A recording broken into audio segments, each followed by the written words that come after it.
Hello students, today we are going to continue our chapter number 3rd of English Honeydew, and that is Glimpse of the Past, and it is video number 2.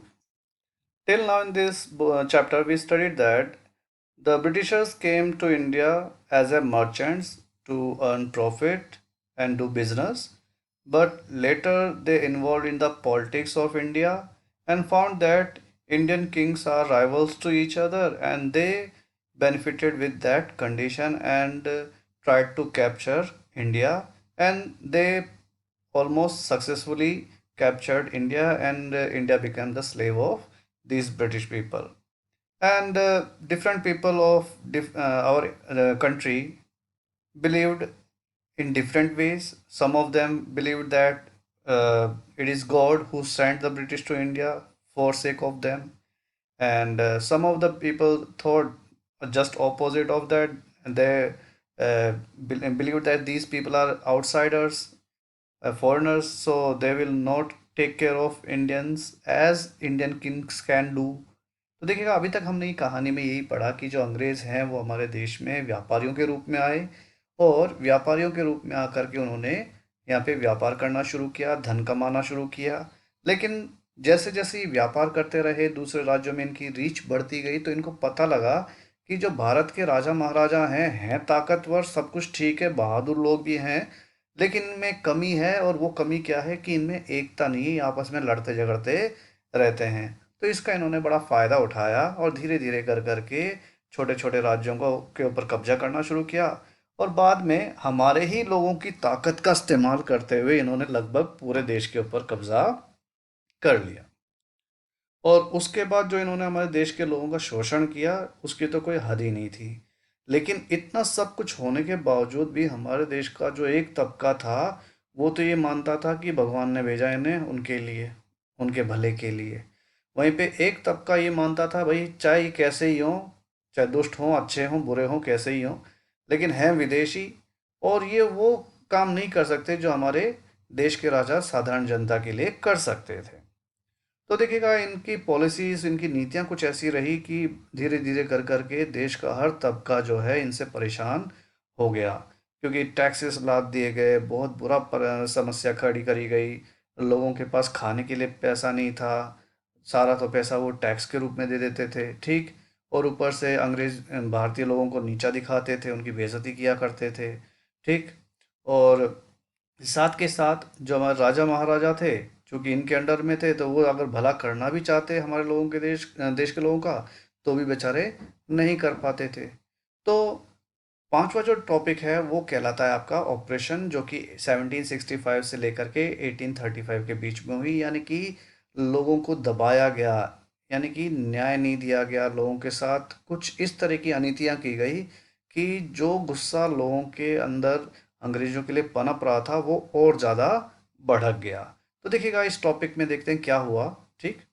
But the British continued to oppress Indian, कि देखिएगा अंग्रेजों को, चाहे जैसा जब हमने last part में पढ़ा कि जो आपके राजा राम मोहन रॉय हैं इंग्लैंड गए, उन्होंने बताया कि भाई चलो हम मान लेते हैं कि हम आपकी प्रजा हैं और आप हमारे राजा हैं, लेकिन एक राजा की अपनी प्रजा के प्रति जिम्मेदारी होती है। यानी कि प्रजा किसी भी राजा की तभी तक ईमानदार रहती है जब तक कि उसका भला हो रहा होता है। और अंग्रेज तो आप क्या कर रहे थे पता ही है, लूटपाट मचा रखी थी इन्होंने बुरी तरीके से। उनको मतलब ही नहीं था कि देश के लोग जो हैं उनका क्या हाल है क्या नहीं है, ठीक। तो ऐसी कंडीशन में जो क्या कहते हैं, ये सारी चीज़ें बता के आए वो, उसके बावजूद अंग्रेज तो ठहरे अंग्रेज, वो विदेशी थे, उनको क्या मतलब इंडिया के लोगों से और इंडिया से। उनको तो सिर्फ पैसे से मतलब था, सोने से मतलब था। तो जो अंग्रेज थे उन्होंने जो अपना ऑपरेशन है वो जारी रखा भारतीय लोगों के ऊपर, यानी उनको भारतीय लोगों का शोषण करते रहे, उनको दबाते रहे। इन 1818 दे हैड पास्ड रेगुलेशन 3। तो देखिए 1818 तक आते आते उन्होंने एक नया कानून पारित कर दिया। Under it an Indian could be gelled without trial in a court.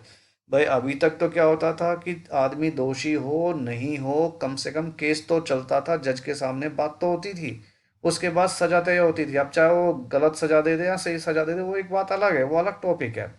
लेकिन यहाँ पर बात क्या है कि आदमी ने गलती की हो ना की हो, उसको डायरेक्टली उठा करके जेल में डाला जा सकता है, यानी कि बिना कोर्ट में पेशी के ही आदमी को जेल में डाला जा सकता है। तो ये एक बड़ा खतरनाक रेगुलेशन था या कानून बनाया गया था अंग्रेजों के द्वारा इंडिया वालों के खिलाफ, कि उनको जिनको भी जिनके ऊपर शक होता उठाते, गुद्दी पकड़ते और सीधा जेल में डाल देते। तो ये सीन था इनका। All the time British officers in India Drew big salaries and also made Fortune in private business. अब मज़े की बात क्या है, ये जो बड़े बड़े अंग्रेज ऑफिसर आए हमारे इंडिया के अंदर, एक तो अपना देश छोड़ करके दूसरे देश जा रहे थे तो मुंह खोलते थे, यानी मुंह फाड़ते थे, कहते थे भाई ज़्यादा सैलरी दो। तो इनको तो वैसे ही बड़ी हाई सैलरी मिलती थी। ठीक, ऊपर से यहाँ पर आकर के छोटे मोटे प्राइवेट बिजनेसों में और घुस जाते थे, जिससे और ज़्यादा मुनाफा कमाते थे। तो ये लोग तो अमीर पे अमीर होते जा रहे थे।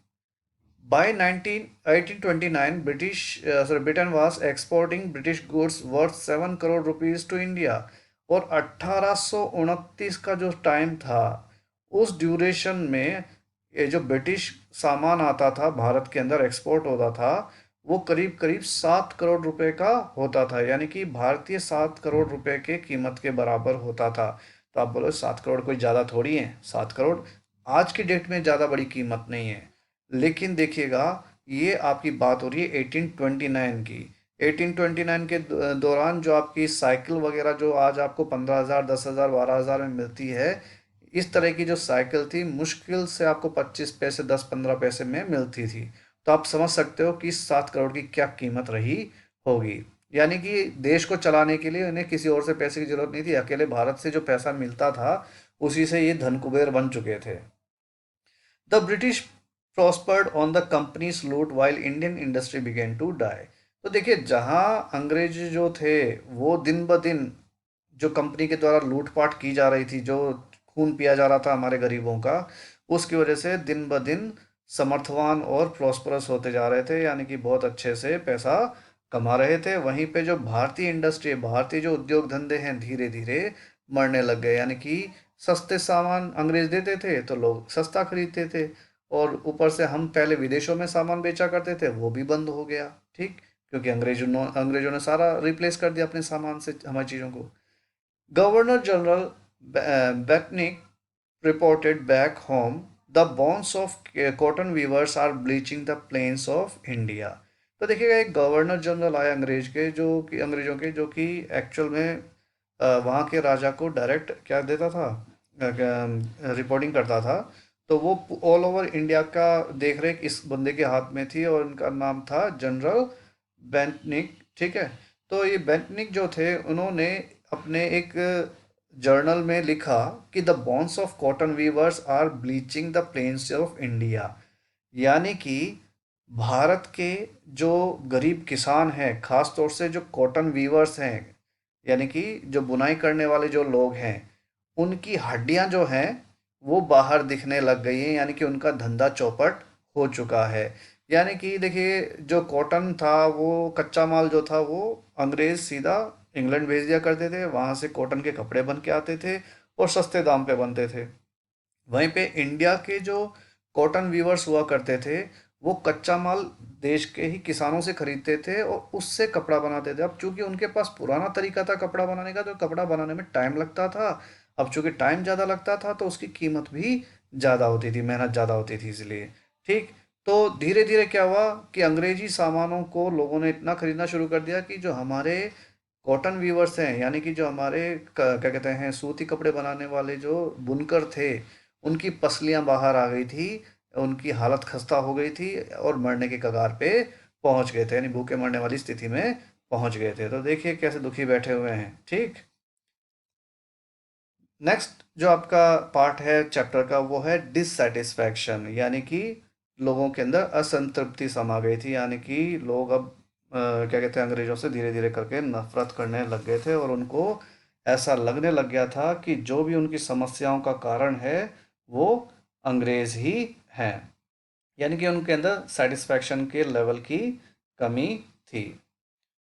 तो यानी कि लोगों की जो संतुष्टि थी, असंतुष्ट हो गए थे लोग अंग्रेजों से। तो ये घटना है आपके 1835 से 1856 के बीच की। Education in India was in Persian and Sanskrit. तो देखिएगा, इंडिया में मोटे तौर पे जो स्टडीज़ की जाती थी, लोग जो पढ़ाई करते थे, वो या तो पर्शियन भाषा में किया करते थे या संस्कृत भाषा में किया करते थे, यानी कि जो मोटे तौर पे लोग पढ़ाई किया करते थे। आर्टिशंस वगैरह के बच्चे ज़्यादा पढ़ते नहीं थे क्योंकि वो बचपन से ही काम धंधे में लग जाते थे, लेकिन जो पढ़ाकू टाइप का जो हमारा समाज था वो मेनली पर्शियन या संस्कृत पढ़ते थे। ठीक।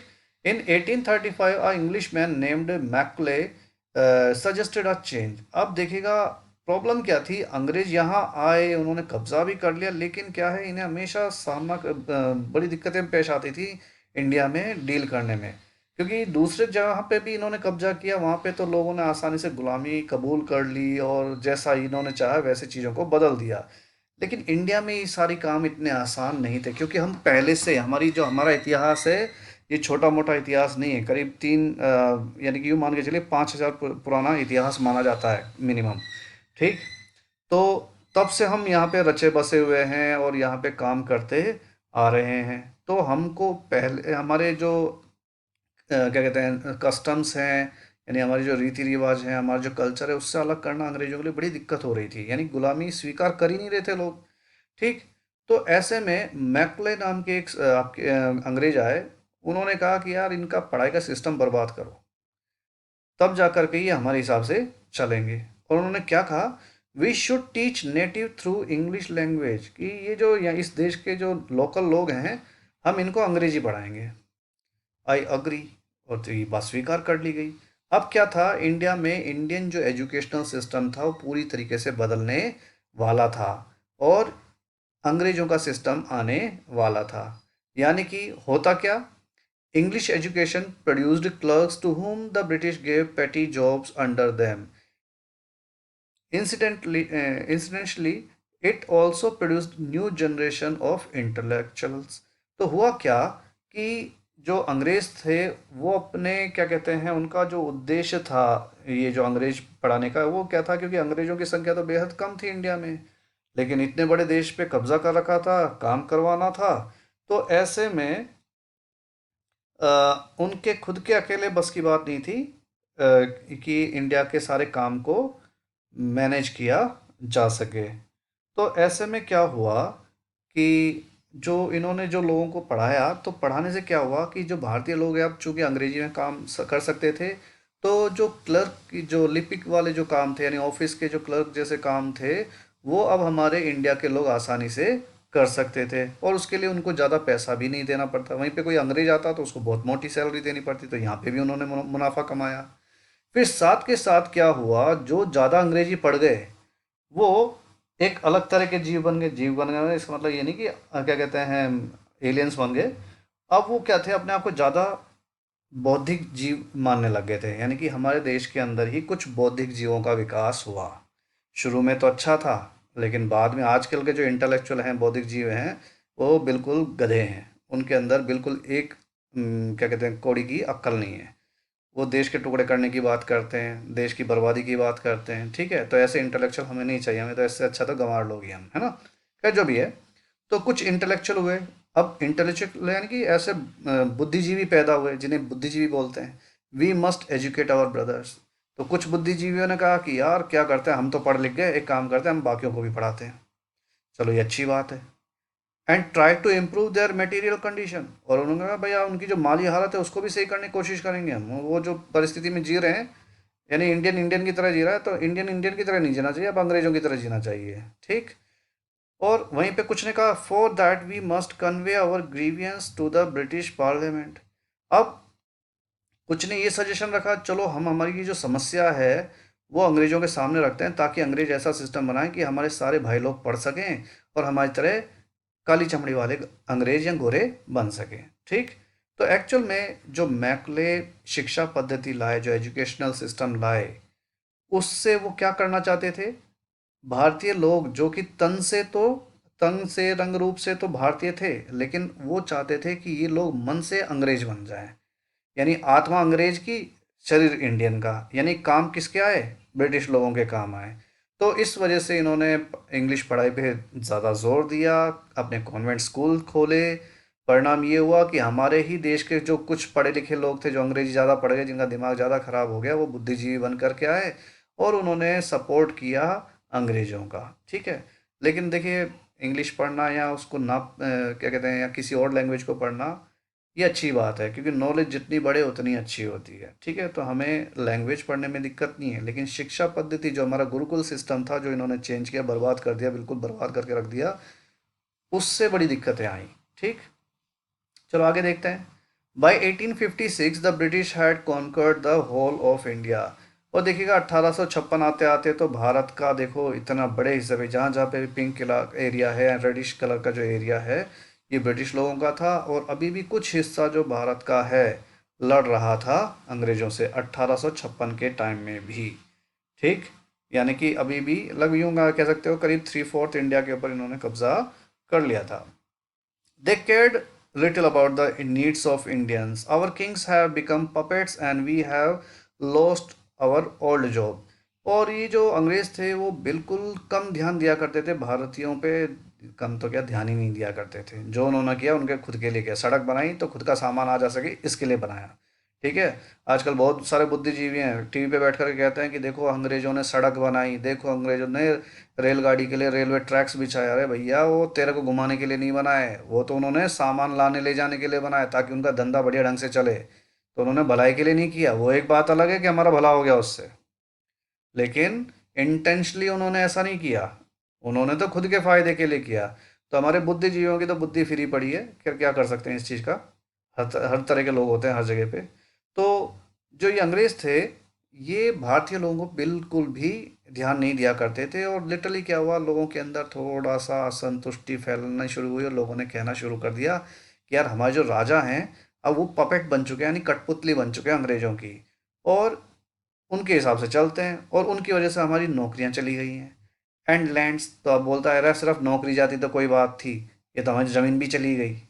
दे आर कन्वर्टिंग आवर ब्रदर्स। वहीं पे दूसरा बोलता है कि अब वो क्या कर रहे हैं, हमारा धर्म भी क्या करते हैं, परिवर्तन कर रहे हैं। तो वो देखिए कॉन्वेंट स्कूल आए, मिशनरीज आई, तो जो भारतीय लोग थे जिनको आसानी से जिनका धर्म परिवर्तन किया जा सकता था, तो इनकी मिशनरियों ने इंडियंस को क्रिश्चियन बनाना शुरू कर दिया। अब चाहे वो मुस्लिम्स हो या हिंदू हो, हिंदू आसानी से शिकार हो जाते थे क्योंकि उन वो तो वैसे ही संतुष्ट नहीं थे। ठीक है, you only talk, do something to drive them out.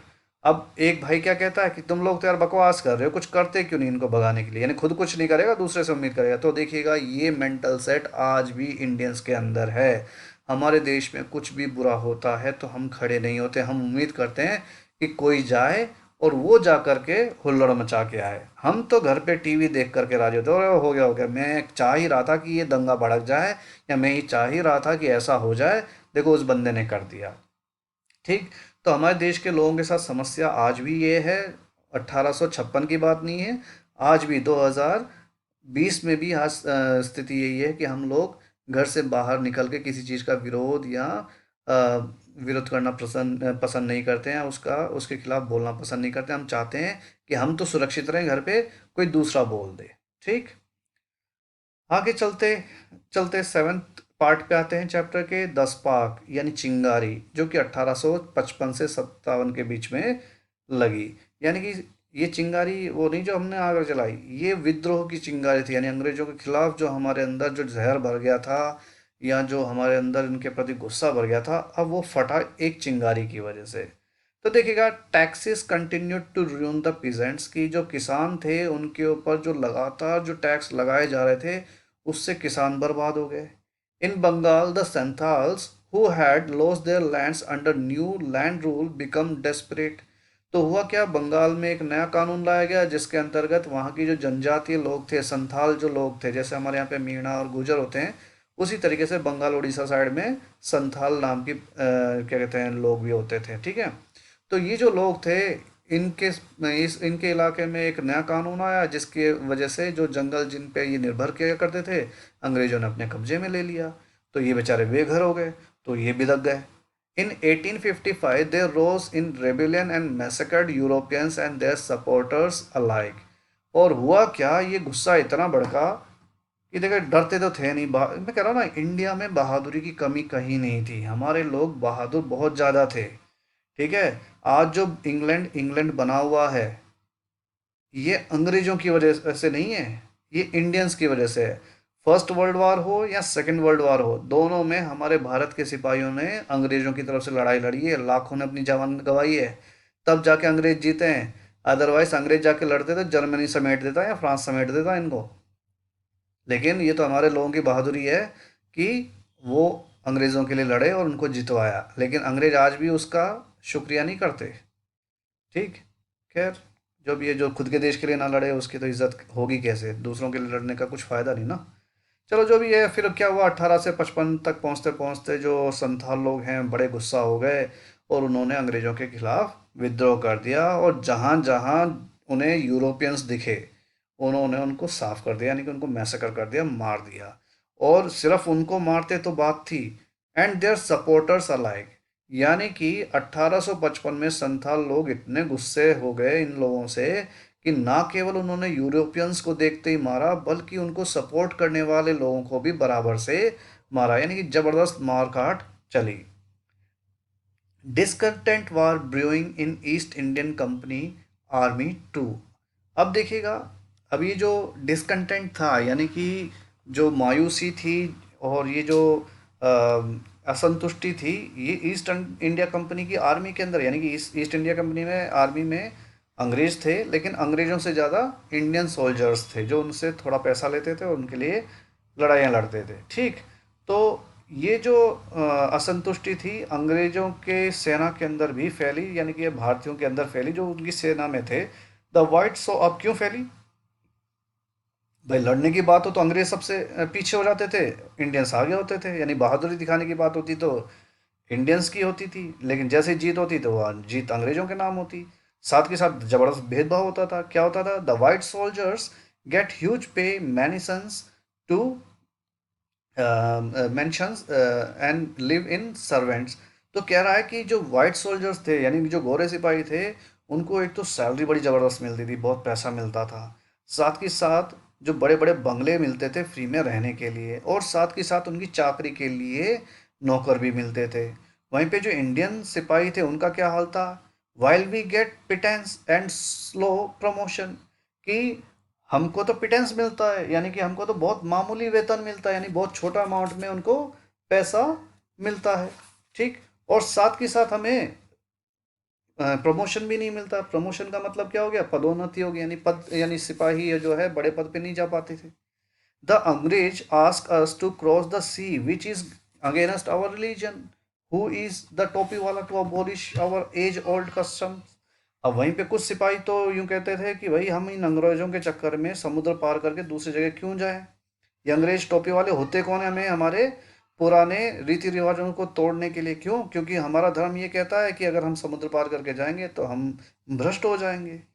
तो वहीं पे कुछ सोचते हैं we must drive out the Angrez, कि हमें अंग्रेजों को यहाँ से भगा देना चाहिए। ठीक।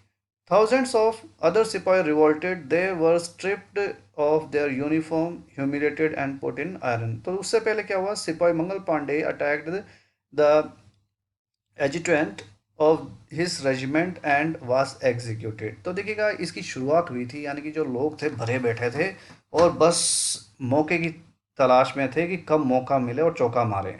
तो ऐसे में मंगल पांडे जैसे एक ब्राह्मण सिपाही थे जो कि अंग्रेजों के प्रति बड़े वफादार थे। ठीक। लेकिन क्या हुआ कि कुछ चीज़ें अंग्रेजों ने ऐसी की जिसकी वजह से मंगल पांडे जैसे ईमानदार जो सिपाही थे, जो कि उनके प्रति बड़े ईमानदार थे, बड़े गुण गाया करते थे, वो भी उनके खिलाफ हो गए और उन्होंने विद्रोह कर दिया अपने ही छावनी में और अपने अंग्रेज ऑफिसर वगैरह को मार दिया। और बाद में इनको पकड़ लिया गया और इनको फांसी लटका दिया गया। तो इनकी देखा देखी इनके साथ में हजारों की तादाद में और सिपाही जुड़ गए और उन्होंने भी विद्रोह किया। तो उन लोगों को भी पकड़ा गया और उनकी जो वर्दी है उतार दी गई और उनको बुरी तरीके से ह्यूमिलेट किया गया, उनका बेइज्जती की गई। Few English man had cared to understand Indian customs और पीपल्स माइंड। देखिएगा, अब इस अंग्रेज बुरे थे तो इसका मतलब ये नहीं कि सारे के सारे बुरे थे। कुछ अंग्रेज, यानी कुछ मुट्ठी भर अंग्रेज जरूर ऐसे थे जो इंडियन कल्चर को समझते थे, रीति रिवाजों को समझते थे और लोगों के दिमाग को भी समझते थे और वो पसंद भी किया करते थे। जैसे कि, oh proud Brahmin soldier, do you know that the grease on the bullet you have to bite is made from the fat of cow and pigs.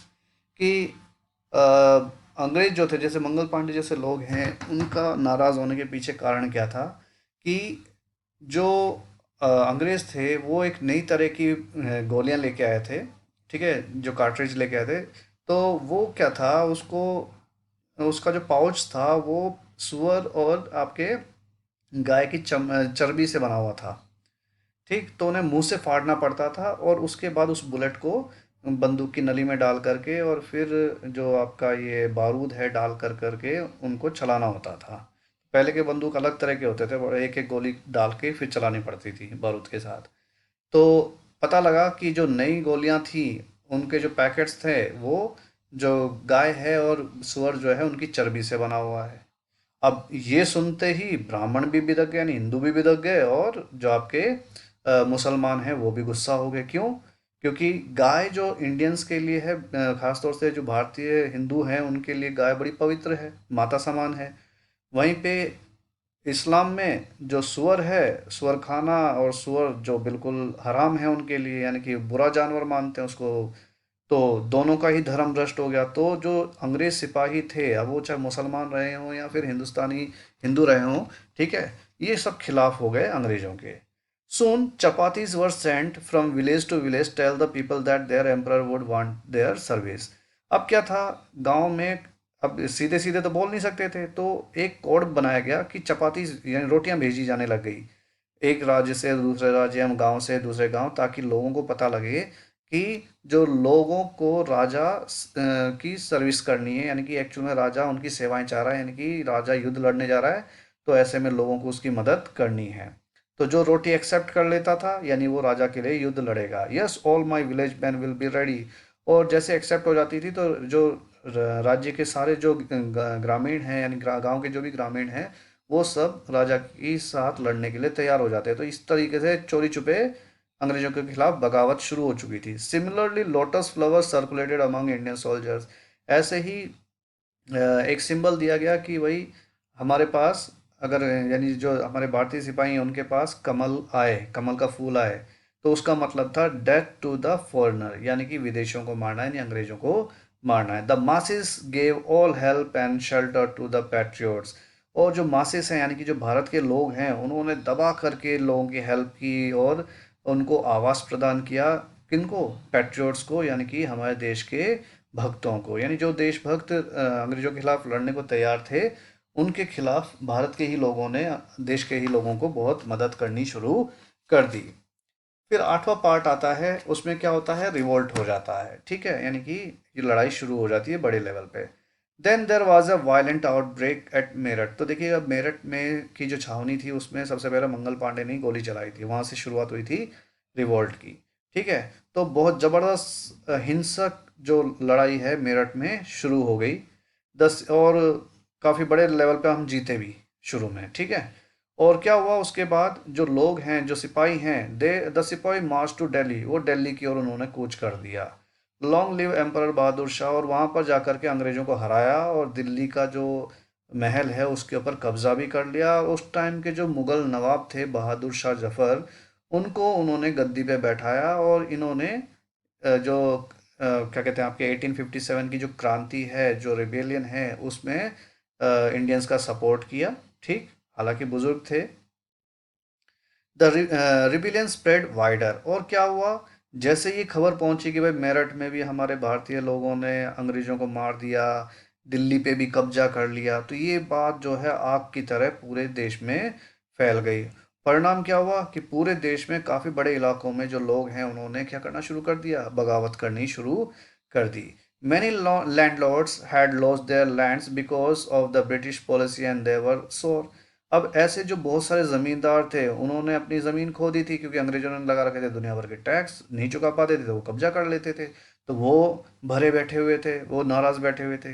The white man's rule must end, yes you will, we will help you. तो इस तरह के जो लोग थे जो अंग्रेजों के खिलाफ थे वो ऐसे ज़मींदारों के पास पहुंचे, तो ज़मींदारों ने कहा कि हाँ बिल्कुल, अंग्रेजों का शासन ख़त्म होना चाहिए, हम हर तरह की आपकी मदद करेंगे। लेकिन यहाँ पे भी बहुत धोखेबाजियाँ हुई हैं। ठीक,